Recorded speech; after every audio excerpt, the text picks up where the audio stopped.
It's mid-September. I could leave my mint a little bit longer if I wanted to. It's got a good weeks left in it yet before the really cold weather comes. But what I'm going to do now is, just so that it's a job that's done and out of the way, I'm going to cut it all right back down. Literally just a couple of centimetres above soil level. Really cut it back hard. I'll keep everything that I cut. I'll tie it up.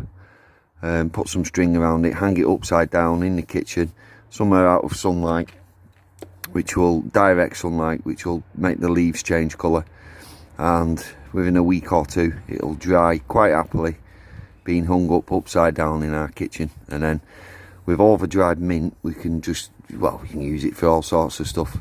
We're probably mainly going to use it in tea bags. I've bought some empty tea bags where you can make your own. So they do make quite nice herbal tea, these mint. So as a way of earning a pocket money, Ruby is just tying some up, aren't you? Yeah. I've not decided yet how much you'll get per bunch. But yeah, once Ruby's tied them up, I'll keep cutting all this back and I'll keep giving her bunches to string. So what's that one there, Ruby? Sage, I think. Sage, yeah, just normal bog standard green sage. So you're earning quite a decent bit of pocket money here, aren't you? Yeah. You got 50p for all the mint. Now you've only done one bunch of sage. You did about, what, 4 or 5 bunches of mint? Yeah, we've had to hang some in the garage. Yeah. So I reckon if we do another couple of herbs, that'll take you up to 50p, which will be £1 altogether. So yeah, right, let's see. I think we've got some winter savoury that needs doing. What do you know about winter savoury? It smells nice. It smells nice, and there's a certain thing if you eat it with, it stops you... No, not pooing. If you eat it with Jerusalem artichokes... Pumping. It stops you pumping, doesn't it? Close. Close, yeah.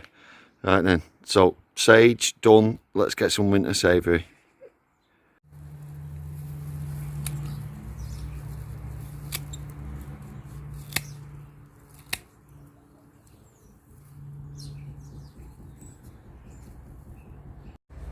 Right, let's deadhead some of these roses. Cut them down to it. There we go. Oh, looking nice. Yeah, look at that. This rose is called Special Grandma, and one of my sisters bought me this last year, I think it was, for my birthday. And it's doing really well. So even though she's been earning pocket money by helping me, as a little treat for Ruby, I think it's time we had some of these Chilean Guavas. Let's zoom in. Can you see the little red berries? They look about ready to me. So get the reddest looking one that you can find. In fact, Ruby, there's one there. Hang on, let's get you this one. I can't. Right. Right, go on then. You're balancing on the board, aren't you? just eat the guava. Eat the guava. Do I eat that little bit? Just eat it. Apparently that was Queen Victoria's favourite fruit. What's it like? It's a bit strange. It's nice. It's a bit like perfumey, but it's nice. Bit perfumey? Yeah, but it's nice though. Okay. Well, there's quite a few on here. And how's the other one? Did you see any on the one over there when you crawled past it? I didn't know. Let's go and have a little look. Right, no, there's none on this one. None on that one? Okay. Oh, it has a nice aftertaste. It's got a nice aftertaste. Right, let's pick a few more then. So, I've got a volunteer tomato plant in amongst the fuchsia and the edge of where the food forest starts, because this little strip here is just at down the side of the patio, and then there's a brick wall that separates the two, so that's growing, yeah, that's growing out of the very end of the patio bed. Now, we're not going to get tomatoes on it this year now. It's middle of September. And there's not even any flowers on it yet. But what I am going to do is let it just carry on growing. Because if nothing else, I've got more compost material. And we're always looking for things we can compost. So I don't see the harm of leaving it there. It doesn't seem to be affecting the fuchsia that much. In terms of reducing the fuchsia's vigour. That's doing alright. Right, how's my figs doing? The big question, are we going to actually get any figs before the frosts come that are edible? There's a couple there.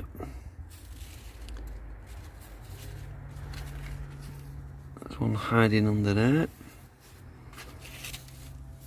I'm sure there's a couple more somewhere. Where are they? It's had another growth spurt and foliage as this fig tree. It's doing really well, really well. Best thing I ever did was take it out of that pot and plant it out. There's a couple there. There's one hiding in there. Oh, there's another one underneath. Yeah. Ruby's pointing at something. I've no idea what you're pointing at, Rue. There's one there. There we go. I think they're supposed to get a little bit bigger than this. Either way, they're not ready yet. We might not get to eat these this year, you know, Rue. But it's an encouraging sign that it's starting to do what it should be doing as a fig tree and actually give figs. So, it's only been out of its pot a few months. I'm so happy with it. And if you look down here, it's even starting to grow new leaves along what used to be. Look, there's another new leaf there. These stems were just bare every year. Overgrowth would be on the top, and then in winter the leaves would fall off. But now we've planted it out, it's starting to, see, look, give us leaves along the previously bare stems. Oh, nice one. So as you know, at this time of year, the weather starts to take a turn for the worse, and you can't always do the amount of gardening that you'd like to do. How that's affected us is we've got a plot inspection up at the allotment coming up in I think about a week's time, and we've not had much opportunity, well, as much as we would have liked to get up there when it's not just been a wet mud bath because of all the rain we've been having recently. So, as a gardener, what do you do when you can't get in the garden because the weather's filthy? I'll show you what I do. So that handsome lad with the beard is my younger brother. And we're dancing. Well, we didn't go somewhere where you'd expect to dance. This was actually a game of bingo. And it's one of the maddest things I've ever been to. And it was ace. Right, it's still raining outside. I still can't get out into my garden. So here's our Claire throwing some shapes. Still at the bingo. We went to Blackpool. Right, enough shenanigans. Dancing at the bingo, whatever next. So what we've got here is all the green tomatoes. We have stripped in a break in the weather yesterday. Ruby and I went up to the allotment. It was a bit muddy because of all the rain walking towards our plot, but we went with a plan. That's the best thing to do when you're gardening. Make a plan and stick to it. The plan was that we were going to go inside the dry greenhouse and rip up every single tomato and chilli plant.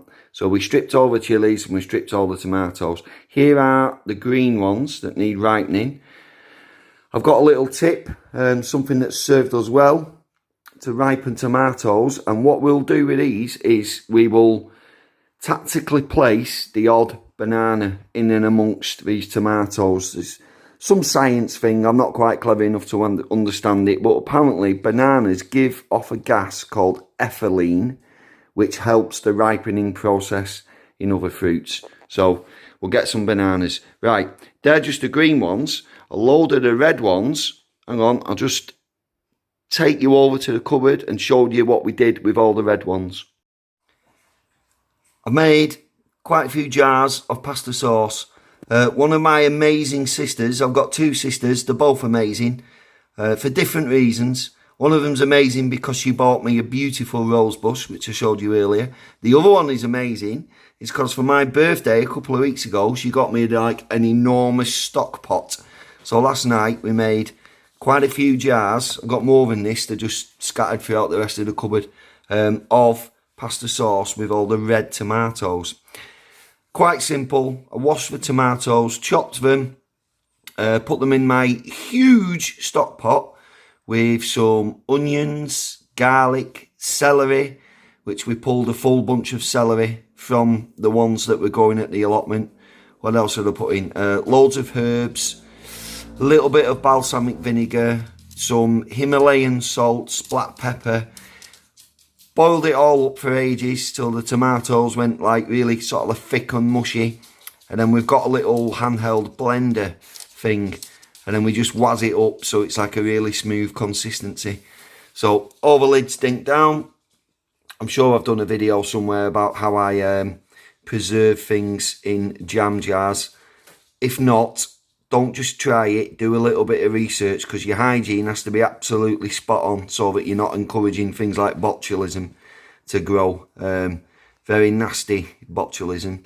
So long as your hygiene's right, a lot of it's to do with your temperatures and also the cleanliness of the jars, the inside of the lid, being very careful not to touch the inside of the lid once they've been sterilised, how you sterilise your jars and lids, and all the equipment that you use. Like we've got a jam funnel, it's a wide necked funnel that sits in the top of the jar and you can pour stuff through in quite large quantities because it doesn't get choked up in a thin funnel neck.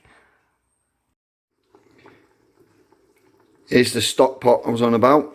It's massive, and in there isn't a single thing other than tap water that we're using to make this vegetable soup that we haven't grown ourselves, which is tremendously satisfying. If you grow your own food, you'll know exactly that feeling I'm on about. If you don't grow your own food and you're new to this channel or you're new to gardening,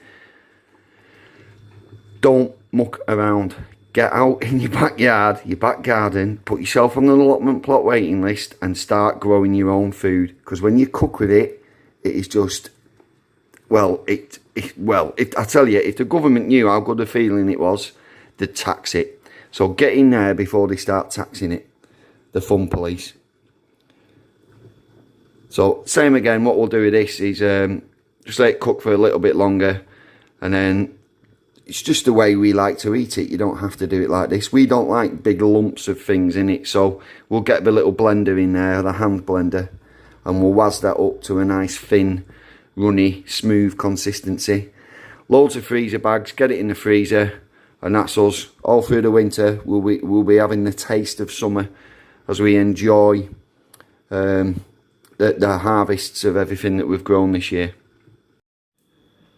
Still to do is plant out these daffodil bulbs. I've got a bag of 50 mixed daffodil bulbs from a well-known British supermarket, and I've had them a couple of weeks now. Still haven't managed either to have the time because we've not had something else on at the weekend when I'm not in work, or because of the weather has scuppered our plans. Still haven't managed to get these bad boys planted out. I think most of them are probably going to go up to the allotment around the strip where we've got our pond. We call it the wildlife area, but I'll be honest with you, it's just an excuse to let a few weeds grow in there. Yeah, so they'll go out. Most of them will probably go up to the allotment. I might try and squeeze a few into our backyard. Another thing I'm still to do is, hang on, I can show you, I am still yet to plant some of these homegrown garlics out that we grew ourselves. These were planted around this time last year. Still haven't planted any of them out. I did take some up to the allotment a week or two ago. In fact, every time I've been up over the last few weeks, I've had them up there with me ready to plant out, and for all kinds of reasons still hasn't been done. So these need planting out. It's not like urgent, because you can go up to about December, round about Christmas time, for planting your garlic. But the sooner I've got them in, the better, because it means next year they'll be harvested sooner, because we've done really well this year with the garlics that we grew ourselves. Got a fruit on our Passiflora carulis passion flower.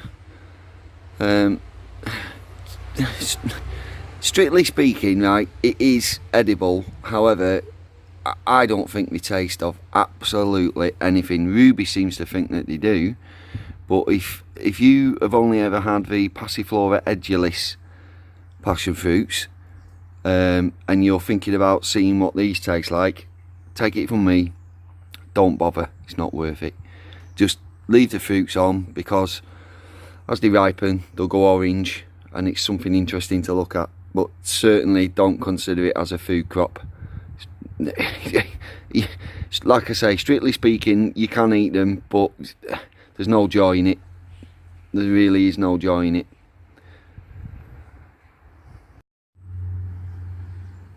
Last weekend in September, and we're getting flowers on the Alpine Strawberries.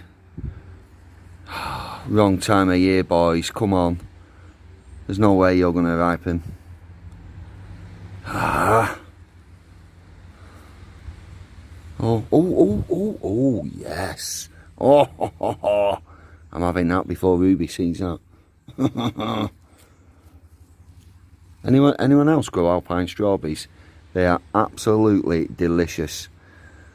They were a bit of a secret to us up until a few years ago. I always looked at them because they're small, and I always thought, what's the point in growing those? But when we started growing them ourselves, and you realised how like strong the taste of strawberry is from one of these little small alpine ones, they are amazing. They are well worth a space in anyone's garden. Right, I'm going to eat this.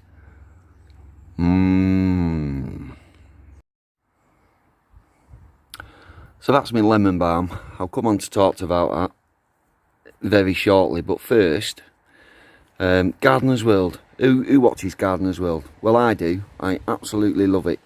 And what I do is I record it, and then when I come home from work at the weekend, I try and catch up on the recorded episodes. So this weekend, I had 2 episodes to watch. I had the one from Friday night, where it was on about mental health and the benefits of not just mental health, the benefits to health of gardening. And then I had the one from the week before.